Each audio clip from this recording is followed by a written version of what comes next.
Shalom Aleihim. Puji Tuhan, Bapak Ibu yang dikasihi Tuhan, selamat sore. Selamat kita beribadah bersama-sama. Saya sangat diberkati dengan satu pujian ini, yaitu mengikut Yesus adalah keputusanku. Ku tak ingkar, ku tak ingkar. Pencipta lagu ini adalah orang India. Satu keluarga, dia mati martir sebagai martir Tuhan. Di mana bapak ini yang menciptakan lagu ini dihadapkan di satu perkampungan dan diadili untuk menyangkal Yesus. Kalau tidak menyangkal Yesus, anaknya akan dibunuh. Pertama anaknya dibunuh, kedua anaknya dibunuh, yang kedua istrinya dibunuh. Dan yang ketiga dikasih kesempatan lagi dia untuk menyangkal Yesus. Tetapi dia tidak mau menyangkal sesuai dengan pujian yang dia ciptakan. Saya sangat diberkati, mari kita sama-sama.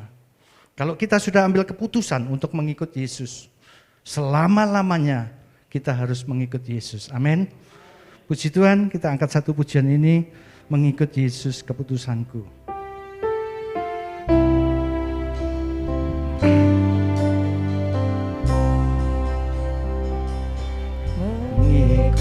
Yesus keputusan, mengikut Yesus keputusanku, mengikut Yesus keputusanku, ku tak ingkar, ku tak ingkar. Tetap ku ikut, walau sendiri. Ku tak ikut, walau sendiri. Tetap ku ikut, walau sendiri. Ku tak ingkar, ku tak ingkar. Cepat saya undang bagi berdiri.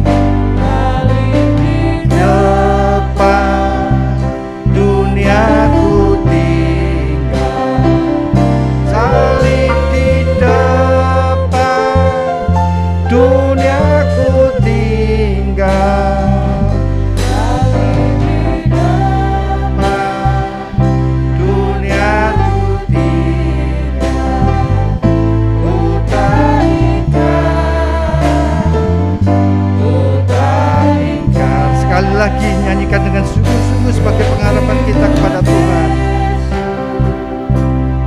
Keputusan, sekali ikut Yesus tetap Yesus. Keputusanku mengikut Yesus, keputusanku, ku tak ingkar, ku tak ingkar. Tetap ku ikut, apapun ancaman dalam dunia ini, tetapi kita tetap pegang teguh pilihan kita utama, yaitu selalu mengikut Yesus.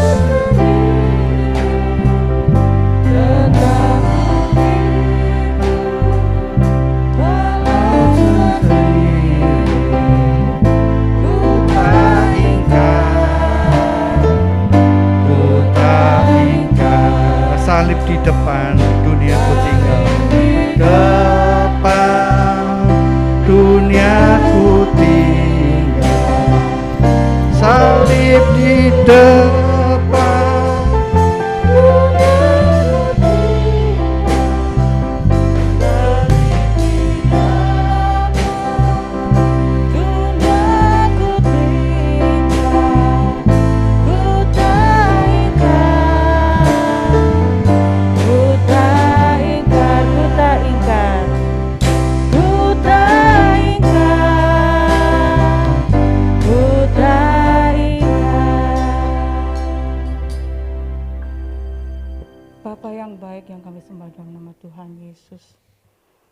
Inilah menjadi pengakuan iman percaya kami padamu Tuhan, bahwa mengikut Engkau adalah keputusan kami.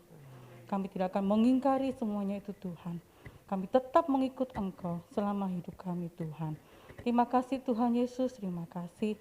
Kami bersyukur pada saat sore hari ini, kami ada sebagaimana kami Anda. Ini semua karena kasih kemurahan Tuhan yang begitu besar dalam kehidupan kami. Dan kalau sebentar kami akan memuji memuliakan nama Tuhan. Tuhan, kami rindu hadirat-Mu di tengah-tengah kami. Kami rindu kuasa Roh Kudus mengurapi kami semuanya Tuhan. Sehingga kalau sebentar kami akan memuji memuliakan nama-Mu, biarlah setiap puji-pujian kami menjadi berkat bagi kami yang hadir pada sore hari ini, baik yang online di rumah masing-masing. Terlebih Tuhan, setiap pujian kami yang akan kami pada sore hari ini boleh menjadi persembahan yang harum di hadapan Tuhan. Terima kasih Tuhan Yesus, kami akan mulakan ibadah kami. Dari awal, pertengahan, sampai akhirnya, kami serahkan dalam tangan kasih-Mu. Hanya di dalam nama Tuhan Yesus Kristus, sebagai Tuhan dan Juru Selamat kami yang hidup. Haleluya. Amin. Saya akan duduk kembali. Shalom Aleichem. Selamat sore Bapak Ibu semuanya. Baik yang mengikuti online di rumah masing-masing, selamat sore. Mari saat ini kita mau bersuka cita. Kita bersyukur bahwa hidup kita saat ini semua karena kasih kemurahan Tuhan. Tak syukuri uripku ing astane Gusti. Haleluya.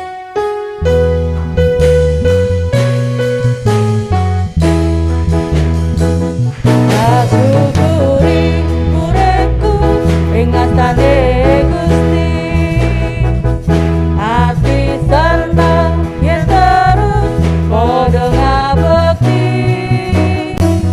Gusti Yesus tansah paring panglipuran. Ayam tentrem sakabehing panuripan. Gusti Yesus kula tresno selaminya. Amin. Gusti Yesus tansah sing kapuja. Gusti paring urip kebak pengarep-arep. Gesang langgeng Gusti Yesus yang maringi. Tak syukuri uripku ing astane Gusti. Benar Tuhan. Ati seneng yen terus padha ngabekti. Gusti Yesus tansah paring panglipuran. Amin. Ayam tentrem sakabehing panuripan. Gusti Yesus kula tresno selaminya. Gusti Yesus tansah sing kapuja. Gusti paring urip kebak pengarep-arep. Gesang langgeng Gusti Yesus kembali. Gusti Yesus kula tresno. Katakan dengan penuh hati. Haleluya. Selaminya. Amin. Gusti Yesus tansah sing kapuja. Gusti paring urip kebak pengarep-arep. Gesang langgeng Gusti Yesus kemaringi. Gesang langgeng. Gesang langgeng Gusti Yesus kemaringi. Haleluya. Biarlah kita lakukan itu setiap hari, setiap saat, setiap waktu. Kita mau bersyukur kepada Tuhan. Apapun terjadi dalam kehidupan kita, baik sakit, susah, senang, apapun itu bentuknya, tetap bersyukur kepada Tuhan. Dan saat ini kita mau gandol Gusti. Haleluya. Kita mau tetap gandol Gusti, apapun yang terjadi dalam kehidupan kita. Gandol Gusti, gandol Gusti, gandol Gusti. Saben dina wengi gandol Gusti. Gandol Gusti, gandol Gusti, gandol Gusti.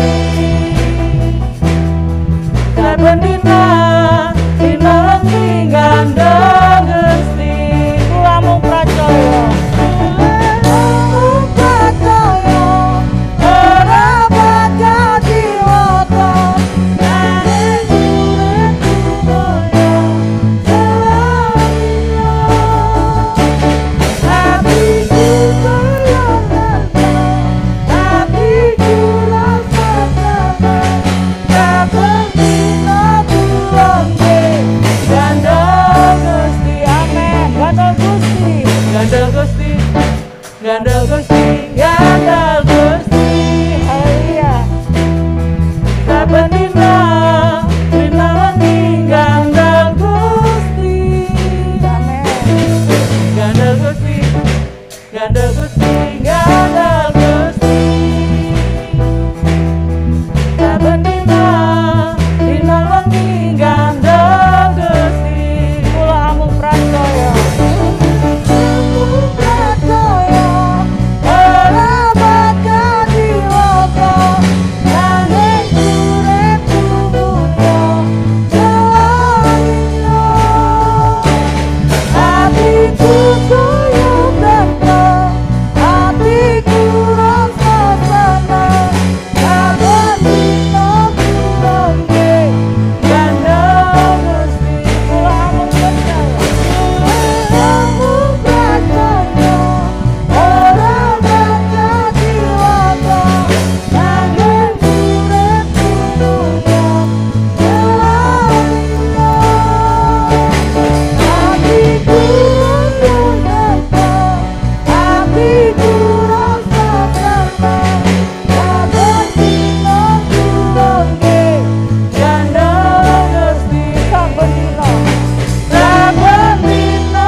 Tiap hari kita mau gandol Gusti. Amin.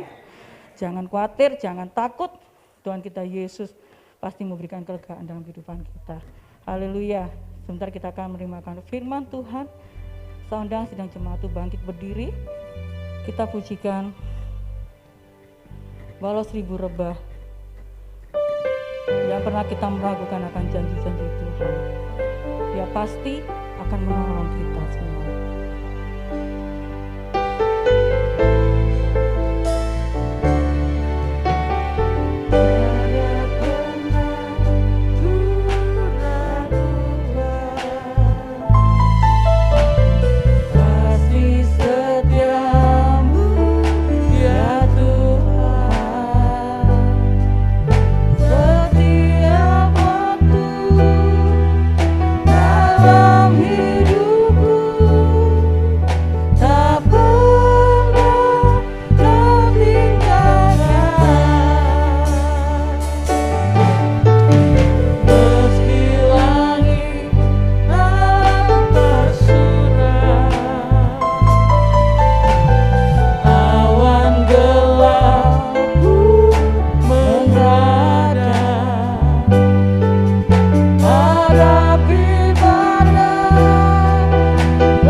Ucapan syukur Tuhan, Engkau Allah yang setia, Engkau Allah yang selalu ada bersama kami di dalam setiap keadaan, walau langit nampak suram sekalipun dalam hidup kami, Engkau berjanji tidak akan pernah meninggalkan kami sendirian.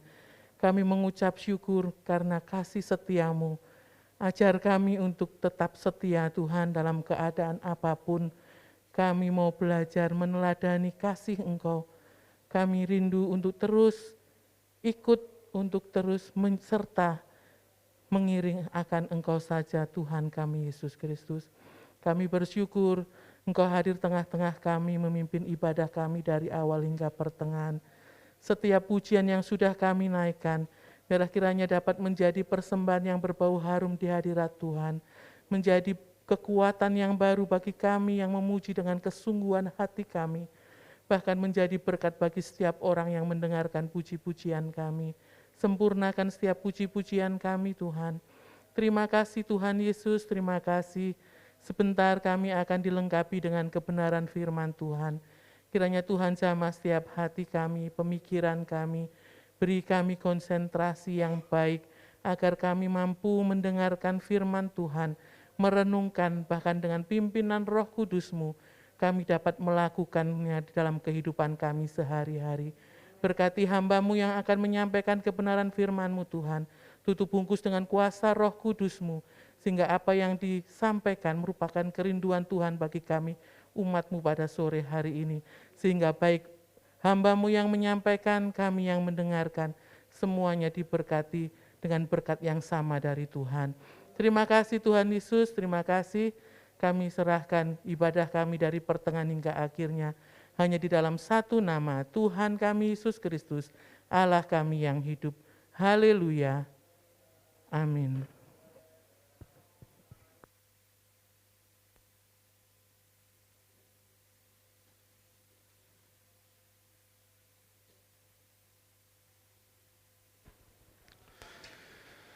Puji Tuhan, Shalom Aleichem. Kita bersyukur pada petang hari ini dapat bersekutu bersama di tempat ini semuanya oleh karena kasih dan kemurahan Tuhan. Mari kita mau merenungkan ayat firman Tuhan. Minggu ini adalah peringatan penampakan Yesus pasca kebangkitan. Kita mau membaca di dalam Injil Lukas, pasal yang ke-24, ayat yang ke-25.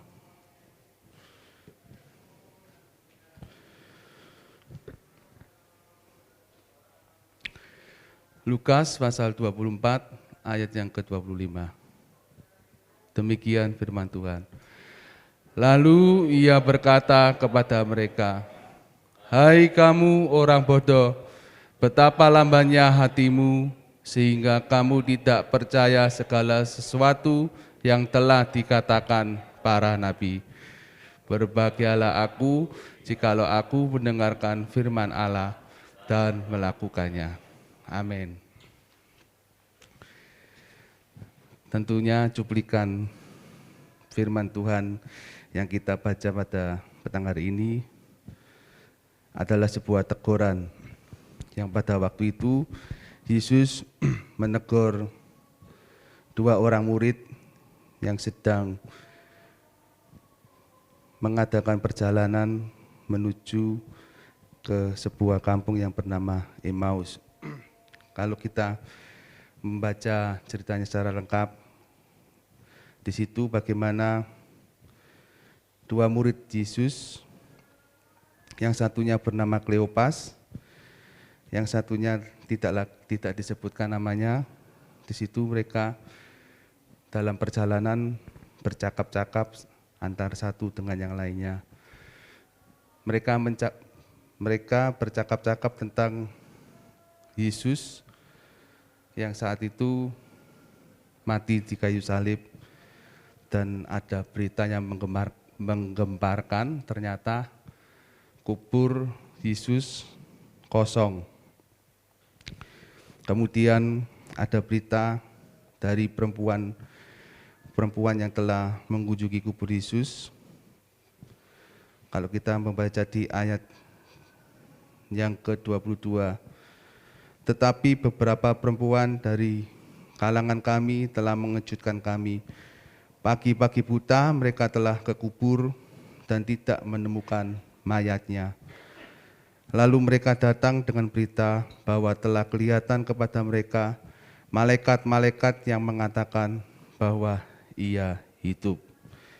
Dan beberapa teman kami telah pergi ke kubur itu dan mendapati bahwa memang benar yang dikatakan perempuan-perempuan itu, tetapi dia tidak mereka lihat.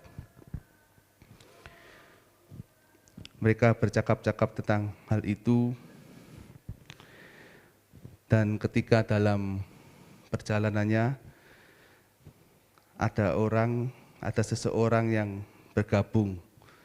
Sebenarnya orang itu adalah Yesus, ya. Yesus yang ikut nimbrung dalam perjalanan mereka. Yesus menyapa mereka.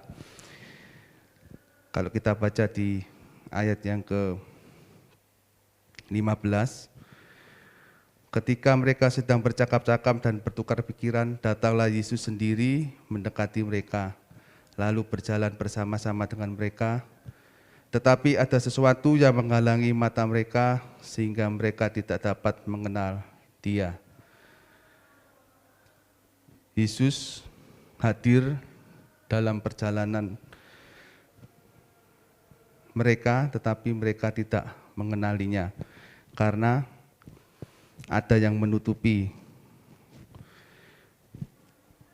Tetapi ada sesuatu yang menghalangi mata mereka. Mereka tidak mengenal orang yang bergabung dalam perjalanan itu, sehingga dianggap orang yang bergabung itu adalah orang asing, orang yang mungkin kebetulan seperjalanan dengan mereka, sehingga mereka bisa bersama-sama dari 2 orang menjadi 3 orang. Kemudian terjadilah percakapan. Apakah yang kamu percakapkan sementara dengan muka? Apakah yang kamu percakapkan sementara kamu berjalan? Maka berhentilah mereka dengan muka muram.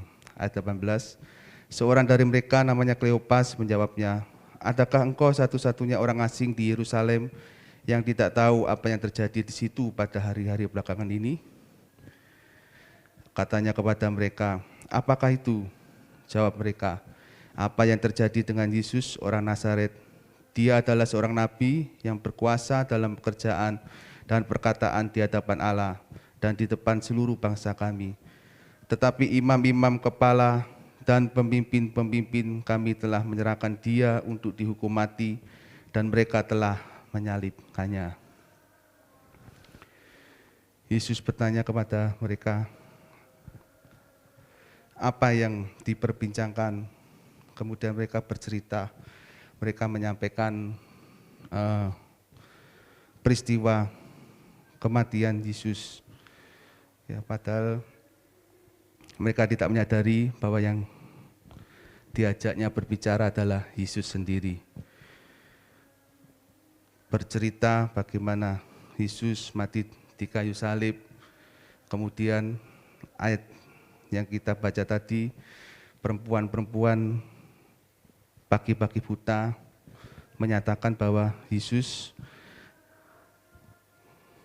tidak ada di kuburannya, kosong, dan dinyatakan ia bangkit. Dan dibuktikan juga oleh mereka, dan beberapa teman mereka pergi ke kubur dan memang benar tidak didapati di kubur ada Yesus. Tetapi 2 murid ini rupanya tidak mempercayai berita itu.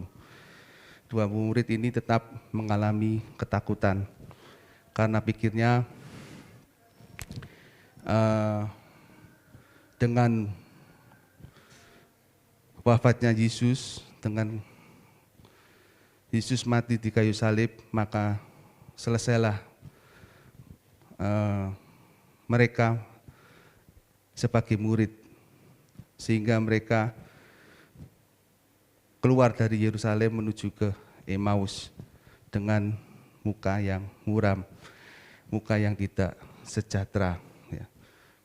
Mungkin mereka mengalami kekecewaan. Kalau kita melihat di ayat yang ke-21, padahal kami dahulu mengharapkan bahwa Dialah yang datang untuk membebaskan bangsa Israel. Tetapi sementara itu telah lewat 3 hari sejak semuanya itu terjadi. Mengharapkan bahwa Yesuslah yang datang untuk membebaskan bangsa Israel. Mereka berpikiran bahwa Yesus sebagai pembebas secara fisik, yang mana pada waktu itu bangsa Yahudi dijajah oleh bangsa Romawi. Mereka berpikir bahwa Yesus adalah pahlawan yang akan memerdekakan mereka. Tetapi ternyata pahlawan yang diharapkannya telah gugur, mati di kayu salib. Ya, mati di kayu salib merupakan sebuah penghinaan yang luar biasa, penghukuman yang tidak dihargai pada waktu itu, penghukuman yang sangat hina. Jadi mereka tidak lagi percaya dengan berita kebangkitan Yesus, tidak lagi mengingat akan firman Tuhan yang telah disampaikan oleh Tuhan. Kalau di pasal-pasal sebelumnya disampaikan bagaimana anak manusia itu harus menderita, harus mati, dan hari yang ketiga bangkit. Itu semua tidak diingatnya sama sekali. Oleh sebab itu di ayat 25 tadi dikatakan, "Hai kamu orang bodoh, betapa lambannya hatimu, sehingga kamu tidak percaya segala sesuatu yang telah dikatakan para nabi. Bukankah Mesias harus menderita semuanya itu untuk masuk ke dalam kemuliaannya?" Lalu ia menjelaskan kepada mereka apa yang tertulis tentang dia dalam seluruh kitab suci, mulai dari kitab-kitab Musa dan segala kitab nabi-nabi. Yesus harus dengan sabar mengulang kembali, mengingatkan kembali akan kitab suci, akan nubuat-nubuat yang telah disampaikan dalam kitab suci, dalam kitab para nabi, dalam kitab Musa, semua disampaikan oleh Yesus pada waktu itu. Tetapi rupanya mereka masih belum memahami. Barulah mata mereka terbuka ketika Tuhan mengadakan perjamuan bersama. Di ayat yang ke-30, waktu ia duduk makan dengan mereka, ia mengambil roti, mengucap berkat, lalu memecah-mecahkannya dan memberikannya kepada mereka. Ketika itu terbukalah mata mereka dan mereka pun mengenal dia, tetapi ia lenyap dari tengah-tengah mereka. Ini adalah sebuah kenyataan yang ada bahwa para murid benar-benar mengalami keguncangan yang luar biasa, keguncangan iman ketika Yesus mengalami kematian. Dan ketika berita Yesus bangkit, mereka pun tidak percaya, mereka pun tetap menganggap mungkin itu hanya isu, hanya berita bohong dan lain sebagainya. Tetapi dengan Yesus menjelaskan mereka kembali, kemudian Yesus mengadakan perjamuan kembali, sehingga hal itu mengingatkan mereka, mata mereka menjadi terbuka. Mereka mengenal dia dan sungguh bahwa mereka mengalami kekuatan yang dari Tuhan. Kesaksian yang disampaikan di ayat yang ke-32. Kata mereka seorang pada yang lain, bukankah hati kita berkobar-kobar ketika ia berbicara dengan kita di tengah jalan dan ketika ia menerangkan kitab suci kepada kita? Ini adalah sebuah pengakuan dari mereka yang mendengarkan Yesus menerangkan kitab suci, menerangkan bagaimana Yesus memang harus menghadapi semuanya itu, mati, menderita, mati, dikuburkan, dan bangkit pada hari yang ketiga. Setelah itu Yesus menampakkan diri kepada para murid-Nya untuk memberikan kekuatan bagi mereka. Fokus pada kematian menjadi halangan utama untuk percaya kepada kebangkitan.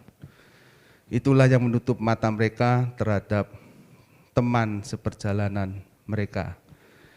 Yesus yang hadir dalam perjalanan mereka tidak dikenalinya, karena mereka menganggap bahwa seseorang yang sudah mati tidak mungkin bangkit kembali. Padahal mereka juga pernah melihat mujizat Tuhan, mujizat Yesus, bagaimana Yesus membangkitkan Lazarus. Tetapi karena fokusnya pada kematian, fokusnya kepada harapannya yang sudah pudar, yang pupus, harapannya sudah mati, harapannya yang sudah tidak ada lagi, tidak lagi bisa ditumbuhkan harapannya, sehingga hal itu menutup mata mereka. Mereka tidak lagi mengenal Yesus yang hadir di tengah-tengah mereka.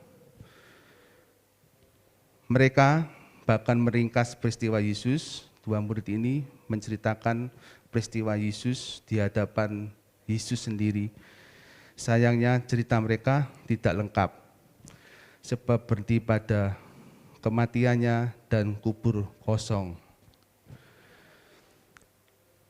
Berita dari perempuan yang ada bahwa Yesus bangkit tidak bisa diterima oleh akal pikiran mereka. Mereka tidak bisa menerimanya dan tidak mempercayainya. Sehinggalah hal inilah yang ditegur oleh Tuhan, bodoh dan lamban hatimu. Salib sungguh menjadi batu sandungan. Kematian Yesus mematikan semangat. Mereka terpenjara oleh masalah dan cara berpikir manusia. Itulah kebodohan dan kelambanan hati mereka. Pada kesempatan malam hari ini, kita belajar dari apa yang terjadi dari Kleopas ini. Biarlah kita jangan seperti Kleopas yang menjadi bodoh dan lamban hati. Biarlah salib tidak menjadi batu sandungan dalam kehidupan kita. Biarlah salib itu menjadi bagian dalam kehidupan kita, dan salib itu akan memberikan kebangkitan dalam hidup kita. Jangan sampai kita memaknai salib itu sebagai sesuatu hal yang mati dan mematahkan semangat. Tetapi melalui salib itu, melalui penderitaan yang Tuhan izinkan, melalui peristiwa demi peristiwa yang Tuhan izinkan dalam kehidupan kita, mari kita tumbuhkan iman kita, percaya kita. Jangan kita fokus pada apa yang mati, apa yang tidak bisa kita tumbuhkan, tetapi fokuslah kepada Yesus yang dapat membangkitkan kehidupan kita, sehingga kita tidak terfokus kepada masalah yang ada, tidak terfokus kepada hal-hal yang menakutkan dalam kehidupan kita, tetapi kita mau membangkitkan iman kita, membangkitkan percaya kita. Karena dengan percaya maka kita dapat hidup sesuai dengan apa yang dikehendaki oleh Tuhan. Mata mereka harus Tuhan buka agar melihat seluruh peristiwanya dari sudut pandang Allah. Seringkali kita suka melihat peristiwa dari sudut pandang manusia, dari sudut pandang pribadi kita sendiri. Kita tidak pernah bertanya kepada Tuhan, melibatkan Tuhan dalam kehidupan ini. Tuhan, hikmah apa yang harus saya ambil, saya petik dalam peristiwa ini. Peristiwa yang tidak mengenakan, peristiwa yang menyedihkan, peristiwa yang membuat hati kecewa, peristiwa yang membuat hati marah, ya mungkin keadaan yang ada saat ini membuat kita kecewa, membuat kita marah. Janganlah kita terus memendam kemarahan dan kekecewaan yang ada, tetapi biarlah kekecewaan yang ada, kemarahan yang ada itu kita serahkan ke dalam tangan Tuhan. Sangat manusiawi ketika kita marah, ketika kita kecewa, tetapi janganlah kekecewaan dan kemarahan itu menguasai kehidupan kita, tetapi kita harus mengendalikannya, tentunya bukan dengan kekuatan kita sendiri. Kita harus mengendalikannya bersama dengan Tuhan.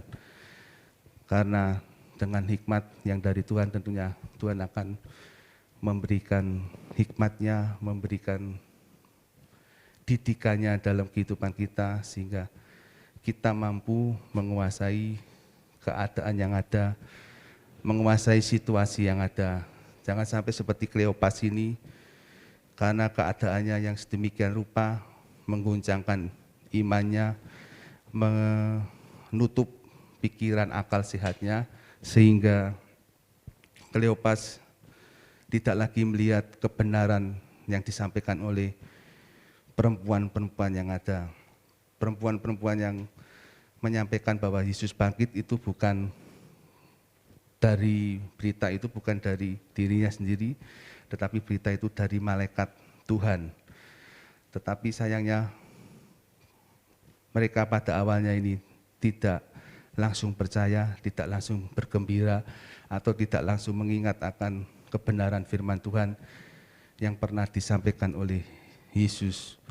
Tetapi mereka justru tetap hidup dalam ketidakpercayaan, hidup dalam kegalauan, hidup dalam keputusasaan, sehingga mereka memutuskan untuk pulang ke kampungnya atau pergi ke Emmaus, keluar dari Yerusalem. Tetapi bersyukur Tuhan telah menjamah mereka, Tuhan mencelikkan mata hati mereka, sehingga mereka dipulihkan, mereka kembali lagi semangat dalam hidupnya. Di ayat yang ke-33 dikatakan, lalu bangunlah mereka dan terus kembali ke Yerusalem. Di situ mereka mendapati ke-11 murid itu, mereka sedang berkumpul bersama-sama dengan teman-teman mereka. Yerusalem, tempat di mana pusat dari orang Yahudi yang ada, tidak lagi menjadi sebuah hal yang menakutkan, yang tadinya takut keluar dari Yerusalem menuju pada ke Emmaus, tetapi dengan Tuhan mencelikkan mata rohaninya, melihat dan telah disentuh oleh Yesus, maka hatinya kembali semangat dan ada keberanian. Setelah mereka dipulihkan, semangat pun berkobar-kobar. Mereka pun segera kembali ke Yerusalem. Jarak, malam dan ketakutan tidak lagi menjadi penghalang. Inilah kuasa Tuhan. Kalau hidup kita telah disentuh oleh Tuhan Yesus, ya, kita telah dicelikkan mata rohani kita. Apa yang menjadi penghalang dalam pemikiran kita, hal yang tidak benar, hal-hal yang negatif, hal-hal yang buruk, itu kalau sudah dibukakan oleh Tuhan, maka kita akan menjadi mengerti dan terang, sehingga firman itu benar-benar menjadi penerang dalam kehidupan kita, sehingga kehidupan kita tidak lagi lari dari ketakutan, lari dari hal-hal yang menakutkan, tetapi justru kita sanggup melewati setiap hal-hal yang menakutkan itu oleh karena kekuatan yang dari Tuhan. Biarlah perenungan yang singkat ini membawa kita lebih dekat kepada Tuhan. Jangan pernah menjauh dari Tuhan, jangan pernah meninggalkan Tuhan. Peristiwa yang buruk, seburuk apapun, tetap percayalah bahwa Yesus atau Tuhan itu tidak pernah menginginkan kebinasaan dalam kehidupan kita. Tetapi justru melalui peristiwa yang buruk, melalui peristiwa yang menakutkan, itu membangkitkan iman kita, membawa hidup kita semakin dekat kepada Tuhan. Melalui peristiwa itu, biarlah kita semakin sadar bahwa manusia penuh dengan kekurangan, manusia penuh dengan kelemahan, manusia tidak bisa hidup tanpa Tuhan. Oleh sebab itu, semakin dekatlah kepada Tuhan, bangunlah jam-jam doa secara pribadi, bangunlah jam-jam doa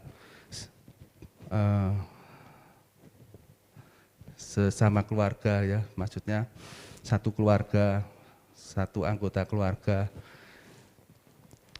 Bangunlah jam-jam doa yang ada, karena pertumbuhan iman itu bukan sekedar datang keluar masuk gereja saja, tetapi hubungan pribadi kita dengan Tuhan itu bagaimana. Kalau hubungan pribadi dengan Tuhan itu baik dan sehat, maka itu akan memberikan kita semangat, ya, memberikan kita untuk terus maju dalam pelayanan, terus maju dalam kehidupan ini. Kita tidak pernah mundur, ya, seperti komitmen, pujian komitmen di awal tadi, ya, mengikut Yesus keputusanku, ya. Tetapi juga menjadi perenungan kita mengikut Yesus yang bagaimana, mengikut Yesus yang hanya ikut-ikutan atau mengikut Yesus yang benar-benar menjadi murid yang sejati. Kalau kita mau menjadi murid yang sejati, mari bangun kehidupan kerohanian kita. Janganlah kita membangun hanya sebatas hal-hal di dunia, karir, pekerjaan. Buat apa uang menumpuk, tetapi kalau kita menuju kepada kebinasaan. Tetapi perhatikanlah kehidupan roh kita, kehidupan kerohanian kita, sehingga kita tidak menjadi tersesat, kita tidak menjadi terlena. Kalau kita dipercaya dengan kekayaan, bersyukurlah. Dan semakin setialah kepada Tuhan. Jangan kurangi jam-jam ibadah, jangan kurangi jam-jam doa. Tetapi semakin giatlah di dalam Tuhan. Kita semua harusnya menuju ke sana. Janganlah kita berlomba-lomba mengumpulkan harta di dunia saja, tetapi kumpulkanlah harta di surga. Bangunlah iman supaya ketika badai kehidupan itu menerpa dalam kehidupan kita, kita sanggup melewatinya, kita sanggup menyambutnya, bukan karena kuat dan gagah kita, tetapi karena kuasa Tuhan yang menaungi kehidupan kita, karena kuasa Tuhan yang menopang dalam kehidupan kita, sehingga kita boleh menjadi orang-orang yang berkemenangan, dan kita dapat menyaksikan kepada dunia bahwa Yesus adalah Tuhan, Yesus adalah Yesus yang hidup, bukan Yesus yang mati titik, ya, tetapi yang masih ada koma. Memang Yesus pernah mati di kayu salib, tetapi Dia bangkit pada hari yang ketiga. Dan itu mari kita buktikan bahwa kuasanya tetap ada dulu, sekarang, sampai selama-lamanya. melalui kehidupan iman kita di hadapan Tuhan. Biarlah kita lebih memperhatikan iman kita, karena Tuhan pun mengingatkan bahwa ketika anak manusia itu datang, adakah iman di bumi ini? Itu juga menjadi perenungan kita, sehingga kehidupan kita hidup yang tidak menjadi bodoh dan lamban hati, tetapi kehidupan kita, kehidupan yang bijaksana, kehidupan yang hati yang tanggap terhadap firman Tuhan, terbuka terhadap kebenaran firman Tuhan. Ketakutan, kegelisahan kita serahkan ke dalam tangan Tuhan. Biarlah Tuhan yang menopang dan membawa kehidupan kita untuk lebih baik, supaya kehidupan kita semakin memuliakan nama Tuhan. Amin. Mari kita bangkit berdiri, kita mau pujikan pujian yang terakhir tadi. Walau 1000 berba di sisiku.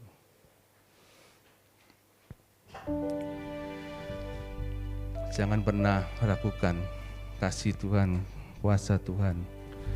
Tetaplah percaya bahwa Dia Allah yang memelihara kehidupan kita.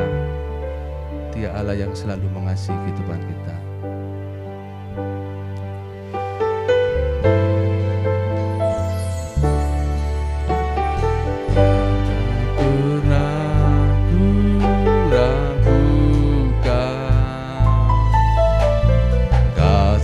Setiamu ya Tuhan, setiap waktu dalam hidupku, tak pernah Kau tinggalkan. Meski langit tampak suram,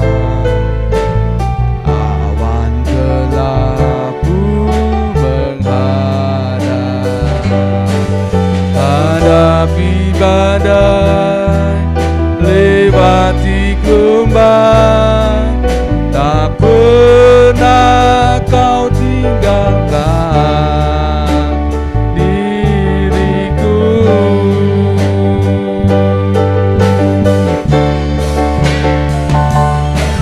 Walau 1000 rebah di sisiku,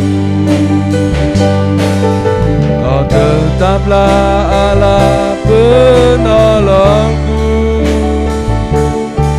Walau 10.000 rebah di kananku, takkan ku goyah, sebab Yesus sertaku.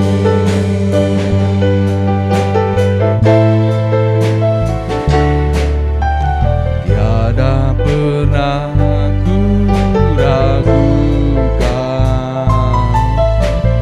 kasih setiamu ya Tuhan.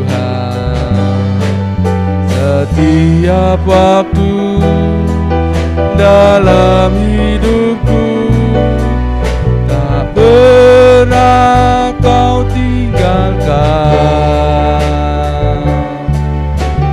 Meski langit tampak suram, awan gelap pun menghadap. Hadapi badai, lewati gelombang, tak pernah Kau tinggalkan diriku.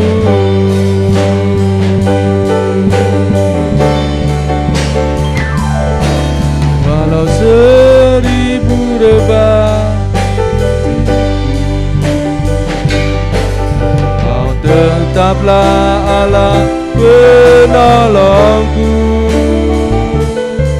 Walau 10.000 rebah di tanganku, takkan ku goyah, sebab Yesus sertaku walau 1000 rebah, walau 1000 rebah di sisiku. Kau tetaplah Allah penolongku, walau 10.000 rebah di kananku, takkan ku goyah, sebab Yesus sertaku. Walau 1000 rebah di sisiku, Kau tetaplah Allah penolongku, walau 10.000 rebah di kananku, takkan ku goyah, sebab Yesus sertaku. Takkan ku goyah, takkan ku goyah, sebab Yesus sertaku. Haleluya.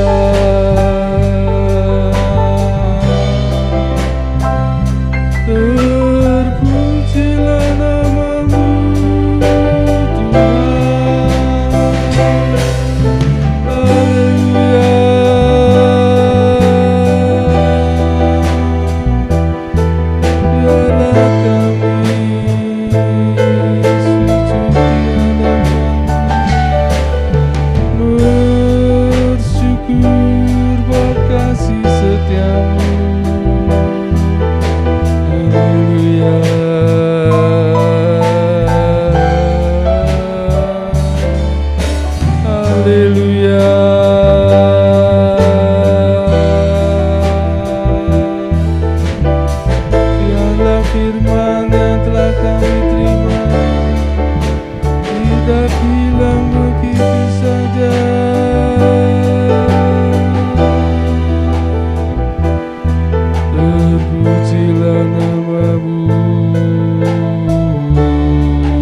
Tuhan. Inilah yang menjadi pengakuan kami bersama. Biarlah kasih setiamu selalu melingkupi setiap kami, sehingga kami kuat, teguh, tetap berjalan dalam kebenaran firman-Mu. Sekalipun sekeliling kami melakukan hal yang jahat, tetapi kami bisa tetap teguh melakukan apa yang menjadi kehendak-Mu dalam kehidupan ini. Terima kasih Bapa, biarlah kami tetap berada dalam jalan kebenaran kasih-Mu. Biarlah kami tidak menyimpang ke kiri atau ke kanan, tetapi kami setia dalam didikan, setia dalam apa yang Engkau ajarkan dalam kehidupan ini, sehingga nilai-nilai kebenaran firman-Mu ada dalam kehidupan ini dan tampak pada perilaku kehidupan kami yang nyata dalam kehidupan masyarakat, sehingga Engkau semakin dikenal dalam perbuatan kami, Engkau semakin dikenal dalam kami berkarya, dalam kami melakukan segala sesuatu, karena kami melakukannya bukan untuk diri kami sendiri, tetapi untuk puji dan hormat kemuliaan bagi nama-Mu. Terima kasih Tuhan, biarlah firman-Mu boleh termeterai dalam hati kami masing-masing. Biarlah kami penuh dengan hikmat-Mu, tidak melakukan kebodohan atau kelambanan dalam hidup ini.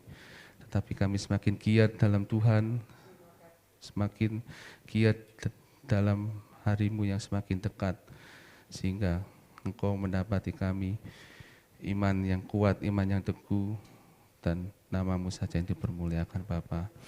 Terima kasih Bapa, terima kasih, berkati kami yang telah mendengarkan kebenaran firman-Mu, berkati dengan kelimpahan kasih-Mu.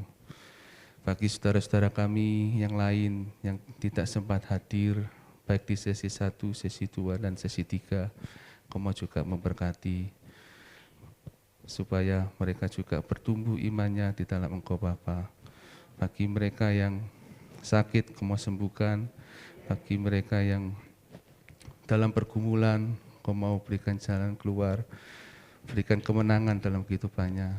Bagi mereka yang bermalas-malasan, tidak beribadah, baik secara tatap muka maupun secara online, biarlah Kau mau jamah kehidupan mereka, lembutkan hati mereka Bapa.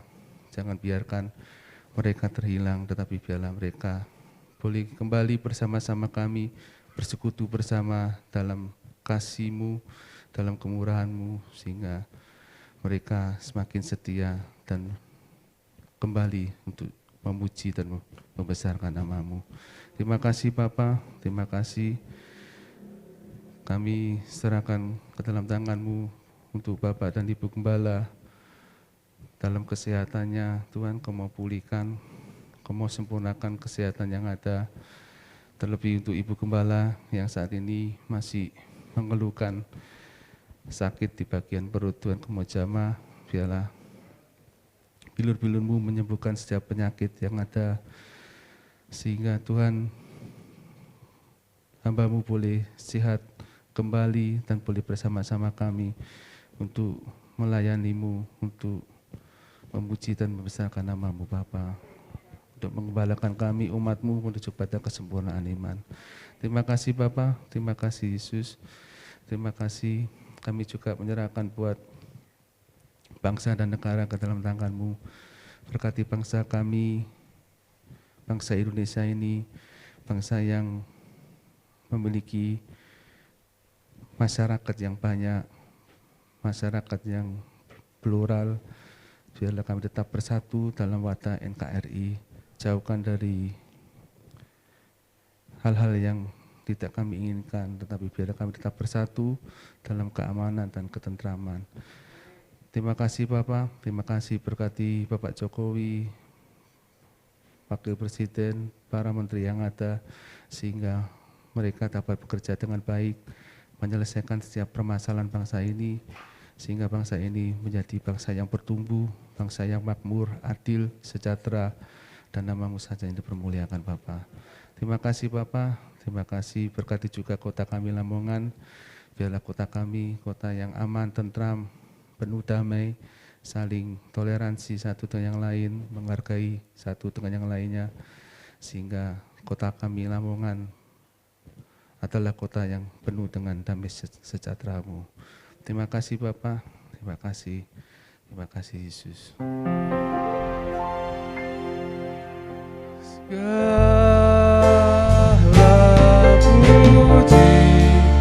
Hormat syukur tunaikan kepadamu,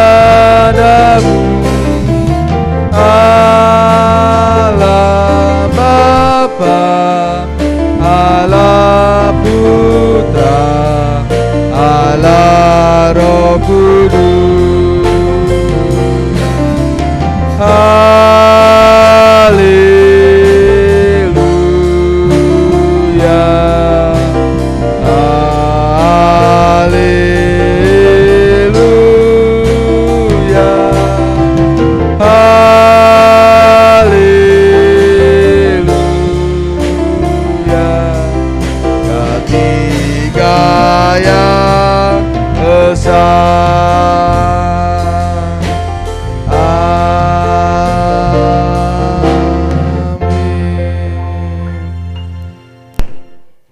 bersyukur pada malam hari ini kalau Kau sudah pimpin ibadah ini mulai awal hingga selesainya. Biarlah Tuhan damai sejahtera yang dari surga boleh menyertai kami bersama mulai saat ini sampai Maranatha.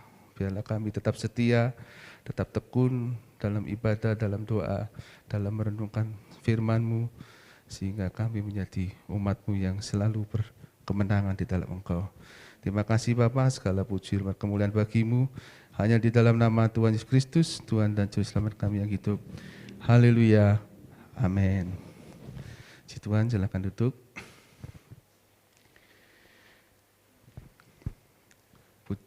Ibadah telah selesai, saya akan menyampaikan pengumuman gereja. Yang pertama, ibadah doa pagi tiap Senin sampai Sabtu jam 4:30 pagi di gereja. Kemudian doa malam masih dilakukan secara online tiap Rabu jam 6:30 malam. Lalu ibadah kaum muda remaja tiap Sabtu jam 5:30 petang. Ibadah minggu dilakukan sebanyak 3 kali, jam 6 pagi, jam 9 pagi, dan jam 5 sore. Tetap diharapkan Bapak Ibu yang akan datang ke gereja bisa mendaftarkan diri supaya jumlahnya bisa dipantau ya. Kalau tanpa pendaftaran nanti jumlahnya nggak bisa dipantau, nanti repot juga ya. Jadi tetap dilakukan pendaftaran. Mungkin ada yang bertanya, sampai kapan daftar terus? Ya, ya nanti melihat perkembangan selanjutnya. Ya, enggak lah kalau sampai Tuhan Yesus datang kedua kali. Ya nanti mungkin setelah vaksin nanti mungkin bisa agak longgar semuanya vaksin. Kemudian ibadah sekolah minggu tiap minggu jam 4 sore. Demikian pengumuman yang dapat saya sampaikan. Selamat malam, selamat pulang. Tuhan Yesus memberkati.